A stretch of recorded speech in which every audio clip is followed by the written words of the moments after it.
What's up, guys?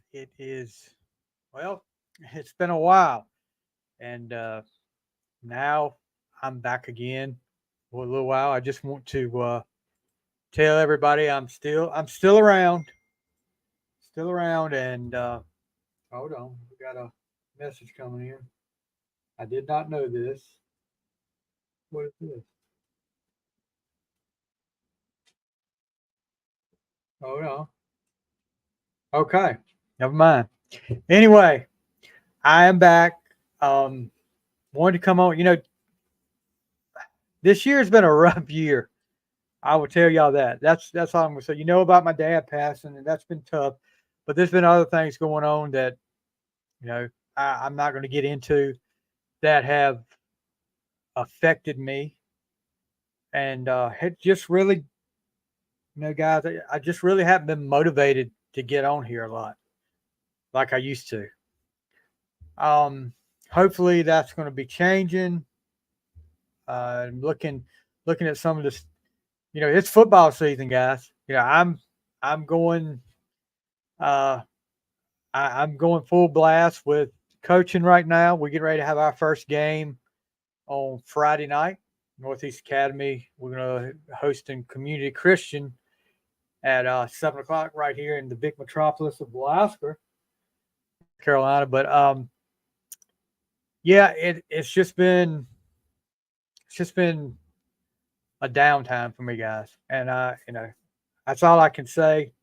Um, I just haven't felt like coming on here and talking, and I hate that because this is something that I really enjoy doing, and I hope you guys enjoy, you know, watching and me coming on. But anyway, big news in the football land: my Steelers reportedly, the Steelers and the 49ers have a deal in place for Brandon Ayuk to come to Pittsburgh, potential trade. Um, this has been going on for 2 weeks, guys, maybe longer. But last week it was deal's done, deal is done, and now apparently maybe that deal is done. I don't know. It says a deal is in place, and this was reported like this last week too, guys. So don't. I'm not, and I want to see what Pittsburgh gives up for this guy. Um, I know one time they wanted the 49ers wanted thank you, Chris West. Thank you, bud. Appreciate you chiming in. Yes, thank goodness football is back. Uh, I know one time last week, Pat Fryermuth, the 49ers wanted some kind of deal with Pat Fryermuth in. Pittsburgh said no. One thing I can say about Omar Khan, the GM for the Steelers, he will he'll get a deal. And I mean, he's came out on the right end of it so far. I think it's 2 years since he's been doing this. Um, and it looks like one time after the Fryermuth deal, there was proposed a three-team trade. That didn't happen. And then there was talk of they wanted the Steelers to send two first-round picks. I'm sorry, guys. Brandon Ayuk is not worth two first-round picks. I mean, I think John Lynch and the 49ers were going fishing just to see what they could get. I did hear today that they were asking if Minka, Fryermuth, or who was the other one? There was another Steeler. If one of those could be packaged with a draft pick, well, I got news for you, dude. I don't think any of those guys are going to be packaged. From what I hear, they are not going to have any players packaged with this deal. The Pittsburgh said they were not packaging any players with this deal. I don't know that you could that could change. Um, I think they were talking about one time a second and a third round pick, and a lot of people were saying, well, they if they're going to do that, they need to stagger it from not both in the same year, like maybe one next year and one the year after. So maybe that's going to happen. I hope if this deal is in place, I hope it turns out to be we don't give up too much for this guy because I'm still up in the air about this guy.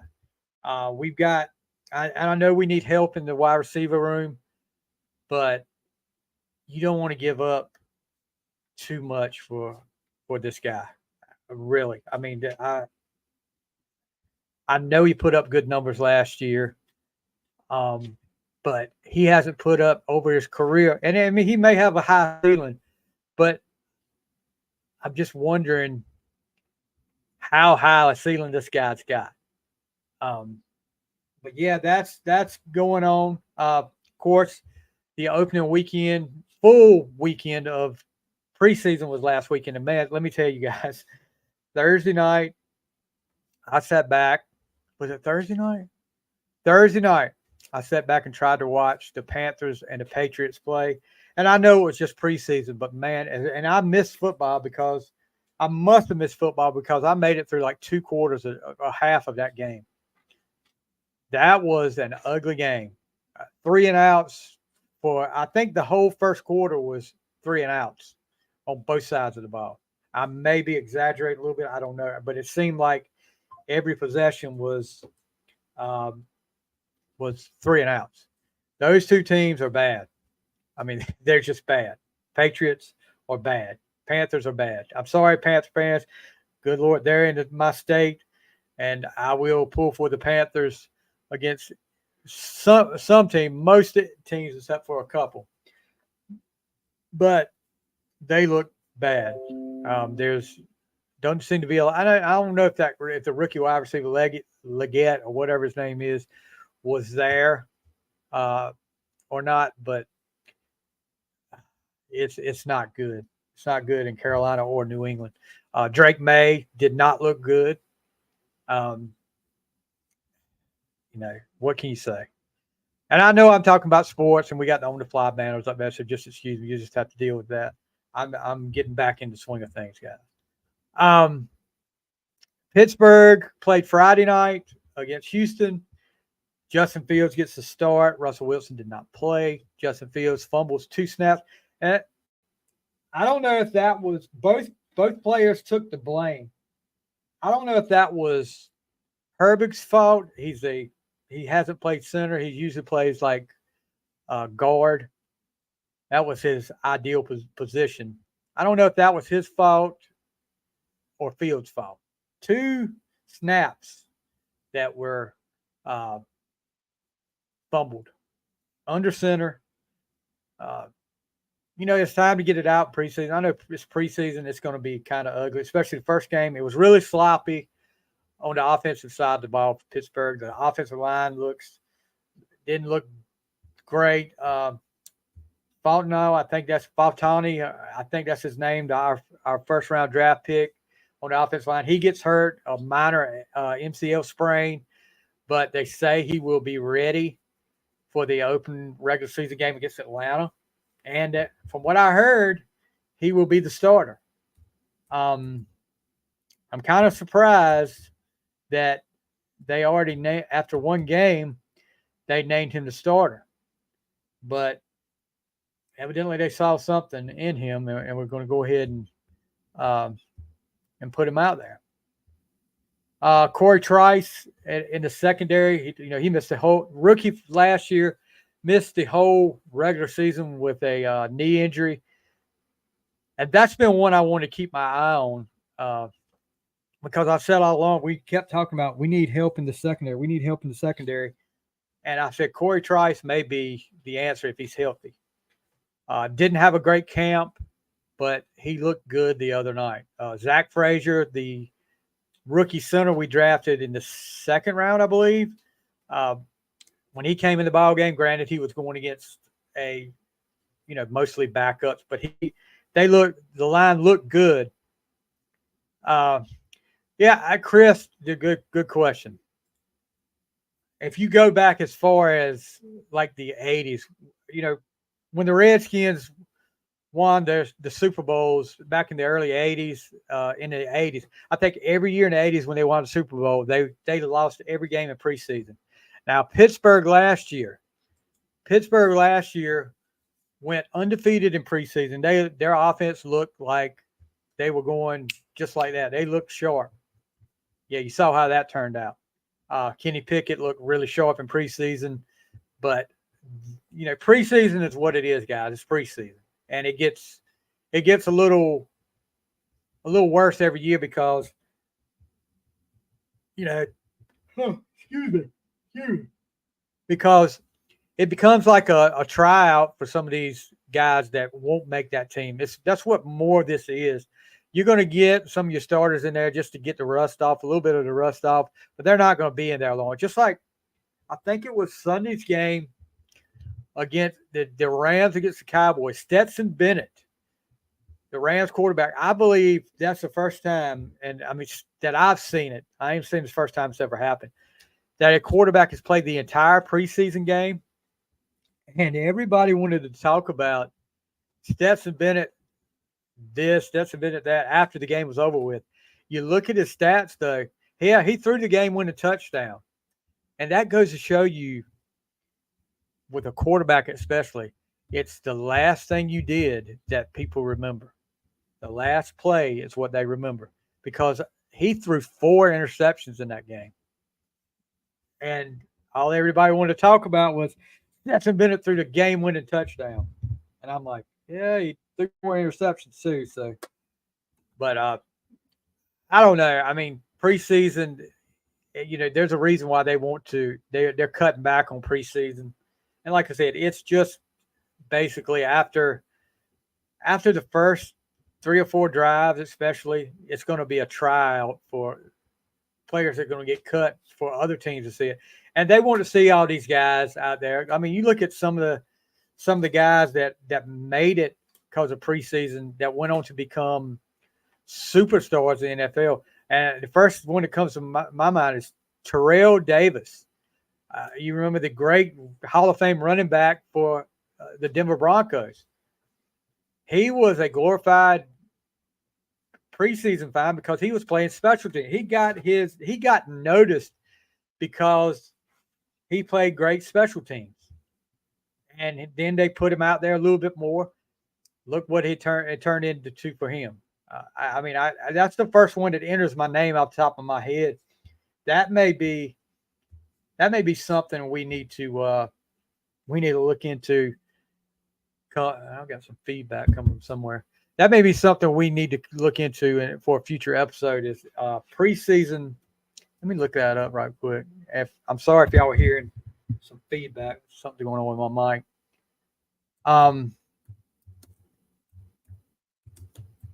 Let's see. Preseason NFL players that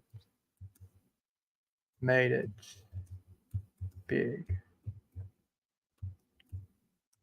Let's see.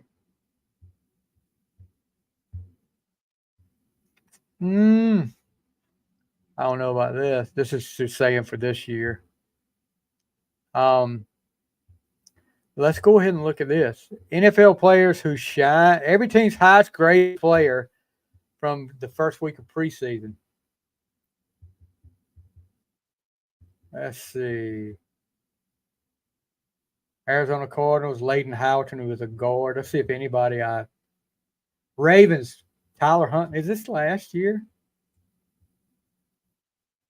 Hold on.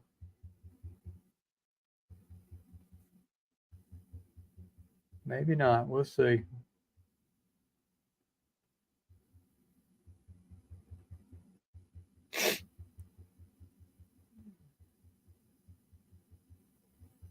Jordan, no, this is this year. Jordan Addison's in here, so that's a rookie I recognize.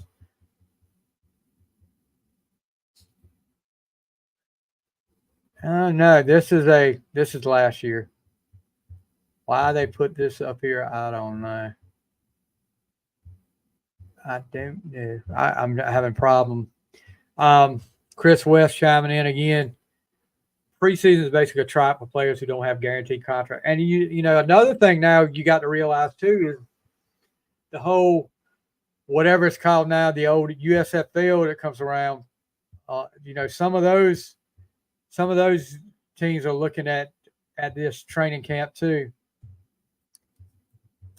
So it's and let me tell you something, guys. I'm looking at some of these some of these some of these preseason rankings or predictions for um, for the each division for the playoff. And there's a couple of guys that have the Chargers in there, and I'm trying to understand. I know Harbaugh has done good things with every program he's been to. He did a great job with the 49ers. He did a great job with Michigan. But Stanford too. But you lost a ton of weapons on offense with the Chargers. I mean, Herbert doesn't have the best line. He doesn't have the weapons on the offense like he did. He lost two of his receivers. Keenan Allen's gone. What's the running back's name that went to the Commanders? His running back is gone. Let me see. I can never remember that guy's name. So my thing is, what are they seeing that I don't see? Is it just the newness of Harbaugh? And these, I'm not saying the Steelers are going to make the playoff. I'm still up in the air about that because it depends on, like every year, Austin Eckler. It depends on, like every year, how our quarterback play is. We were spoiled so bad for 18 years with Big Ben, and now it's just like if you went through the whole Terry Bradshaw era with Pittsburgh. If you went through that whole era, after that, you had Cliff Stout, you had Mark Malone, you had Todd Blackledge, you had David Woodley. Who else? Bubby Brister, Neil O'Donnell, Cordell Stewart, Kent Graham, Tommy Maddox. And then we got to Ben, and there may be a couple I left out. But, I mean, I don't know. I hope we don't have to go that long before we get a pretty good quarterback again. Do I think the NFL will punish Harbaugh for the accusation? That's a good question. Can they? That's my thing. Can they? Can the NFL punish Harbaugh for something that was done at Michigan? I haven't looked into it. I was wondering the same thing the other day. So this is a lot. You've seen this before. Was it Dennis? Was it they have in the past? Who did they get in the past? It seems like I remember something with Dennis Erickson when he left Miami to go to Seattle. Let's see. I'm looking at an article right here.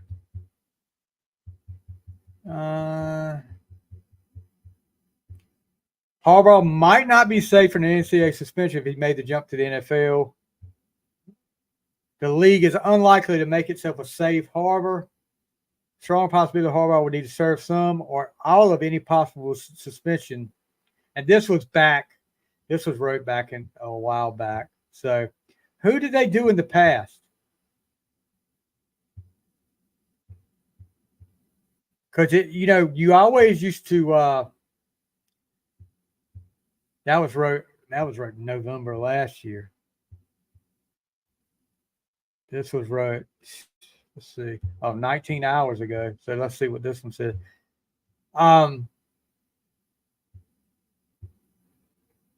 Yeah, I'm looking too.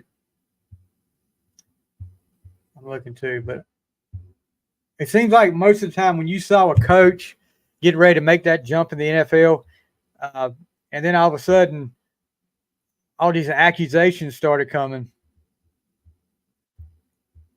Okay, here we go. Hold on. The Athletic, you got to get a account to read that. NCAA has no jurisdiction to punish him, but can the NFL? NFL, that was written in November. NFL would consider honoring the NCAA imposed suspension of Harbaugh, at least in part, but not certain. He's denying it up and down that he did anything. NFL, that's in October last year. Let's see. Here's another one.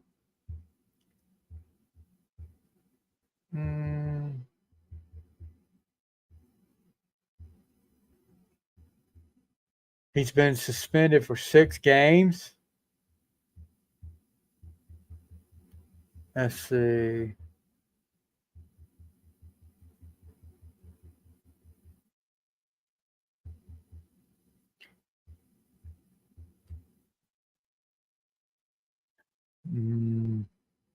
Okay, example given there was former Ohio State coach Jim Tressel, who didn't join the Colts as an offensive consultant until week 7 in 2011, essentially a quiet 6-week suspension for impermissible benefits during his tenure at Ohio State. On the other end, Pete Carroll, that's the one, he left USC about the time the NCAA brought the hammer down on USC for a bunch of violations. Of course, you remember that, vacating wins, including a national championship, and he goes on unscathed to the Seahawks.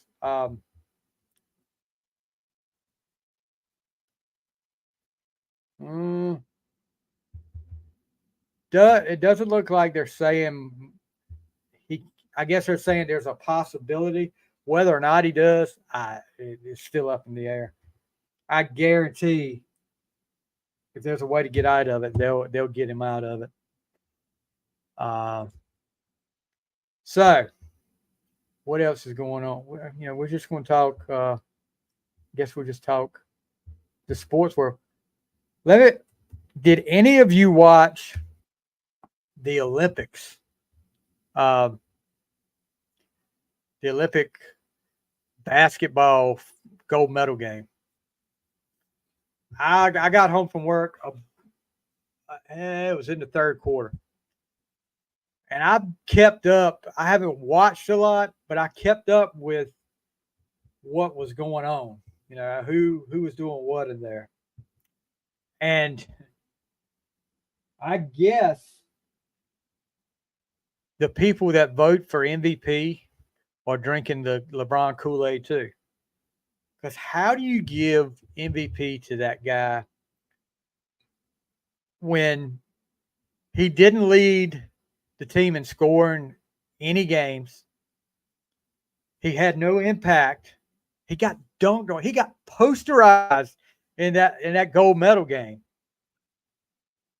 The game against what was it? Was it Serbia or somebody? Algeria? I can't remember the semifinal game where they had to come back from 13 down. He looked lost, and then they were talking about, oh, he got by. But guess who? Guess who helped win that game more than anybody? Steph Curry. Well, Steph Curry, excuse me. Why did I say Steph Curry? And if you weren't watching the gold medal game and you saw the performance he put on in the fourth quarter, 4 threes in a row, and got the crowd pumped up, got the team pumped up. He sealed the deal in that game. How you don't get, even if you don't give it to him, somebody like Kevin Durant should have got MVP over LeBron. But there you go again. They want to pump up LeBron for some reason. LeBron, I forget who it was that said after the game, and it was a former NBA player, what game were these guys watching? How do you not put Steph Curry as your MVP? I know it goes over the course of the Olympics, all the game, but you gotta you got you. But it's anyway. It is what it is. Um, LeBron, all you LeBron lovers out there, if you can honestly tell me he deserved the MVP of the basketball Olympics, then fight me on it. Prove it to me. Show me how he should have got MVP. Because he was not the first deserving, not the second deserving, probably even third deserving. Everybody talks about the legacy of it. It's LeBron's name that got him MVP. Probably so. Harbaugh will not serve as honorary captain for Michigan season opener. Yeah, I don't think so. I mean, you left town and you you rolled out of town and you left them holding the stick. I mean, why would they want you there for that? I mean, I know you won a national championship, but why would they want you there when you got them in all this trouble? And if you say you didn't do anything, whatever. Talking about a fall from grace. Guys, remember Chase Claypool? How I definitely remember as a Pittsburgh Steelers fan. You remember how he was going to be, what would they call him, Mapletron? He had his own nickname already in his halfway through his rookie year. He was going to be the man. He was going to be the big receiver the Steelers needed. Wow, what a fall from grace. After the game against Minnesota where the Steelers were trying to come back, time running out, and you make a catch and you celebrate the first down instead of giving the ball to the referee, you waste precious time. Ever since that play, things have gone downhill for Claypool, including, he gets traded. Where did he go to? Where did Pittsburgh trade him to? Because I want to say he did not play most of that year for the next team. Let's see. And there's some Chicago. Of course, he goes to Chicago. Pittsburgh got a good, and then he ends up in Miami. The next year, he plays a season and a half with the Bears. Then Miami for a year, and now he's on Buffalo, but he just got put on injury reserve. So he's out the whole year. Pittsburgh used the draft pick they got from the Claypool trade, which was the 32nd overall pick, basically a first rounder, because somebody had their first round pick taken away from them, for Joey Porter Jr., which is turning out to be pretty good so far after 1 year. The Bears traded Claypool to the Dolphins for a 6th round pick. They traded him and a 7th round pick for a 6th round pick. And then now he's gone to, I guess the Dolphins cut him, and Buffalo picked him up, and he's placed on injury reserve with a toe injury. So how many games did he play with after Pittsburgh? He played 6 games the first year with Pittsburgh. Had a good year. 13 games, not as many yards, not as many receptions, nowhere near as many touchdowns in 13 games. Then 8 games with the Steelers in 2022, he left and went to he's had 22 catches in the last 2.5 years. After he started off with 62 and 59 the first 2 years. It's unreal how far he's fell from grace. That's karma getting you, dude. If you got it's like a bad attitudes. I don't know if he's got a bad attitude, but I think he's just, I don't know what his problem is, because he started off so great. Who else? There was a signing. Oh, gosh. Let me find this right quick, guys. I'm doing today's episode on the fly. No pun intended. Cleveland Browns rookie gets arrested this morning and booked for a domestic violence charge. You don't ever want to see that, but that's Cleveland. What about J.J. McCarthy? Torn meniscus already. I thought that was going to be an interesting looking in Minnesota with him there. Now, you Minnesota fans, I know a couple of them. You got Sam Darnold as your quarterback. The Washington Commanders signed Martavius Bryant, former Steelers receiver who had all the talent in the world, but let off the field issues ruin his career. I mean, he was big, tall, and he was quick. But now, I mean, it's over. I mean, I would love to see him have a comeback, a resurgence, but I don't know if that's going to happen. Okay. More good luck to him. I really wish him well because he did a lot in Pittsburgh. He was a big weapon with Pittsburgh when he was on. You had him, you had Antonio Brown, you had Le'Veon Bell back then. Man, we the killer bees. Ben, Brown, Bryant, Bell. Yeah. I just what's the NFL schedule this week anyway? Let's see. Where did they have him anywhere on the wide receiver? Yeah, Martavis Bryant is he one of the third string receivers on the depth chart. So we'll see. Let's see. Who are the who we got this week?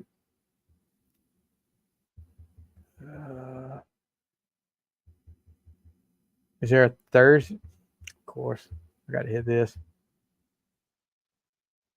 So there's only 3 weeks. So we got 2 more weeks of preseason. So Thursday night game. Good gosh. New England again. Philadelphia at New England, 7 o'clock from Foxborough. And then no Friday night game. So you got Saturday matchups. Atlanta at Baltimore.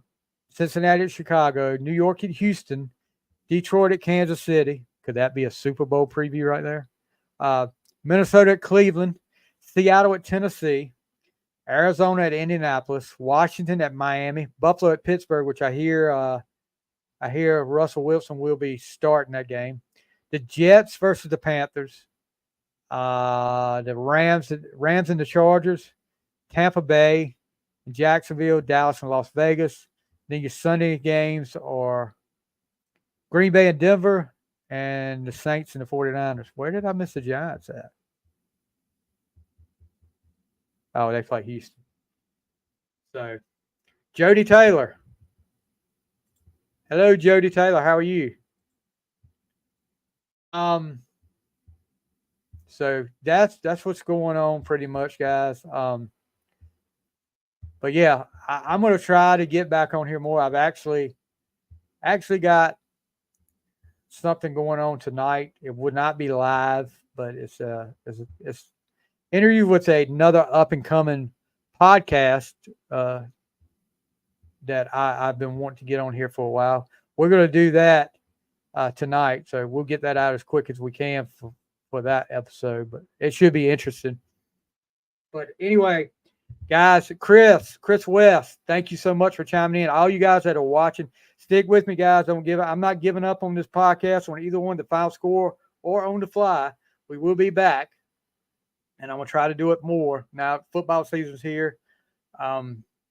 It's just my time is pretty limited with coaching and work, but I'm gonna try to get back up here and do more than I've been doing and get it back on track. Jody Taylor, also thank you for chiming in.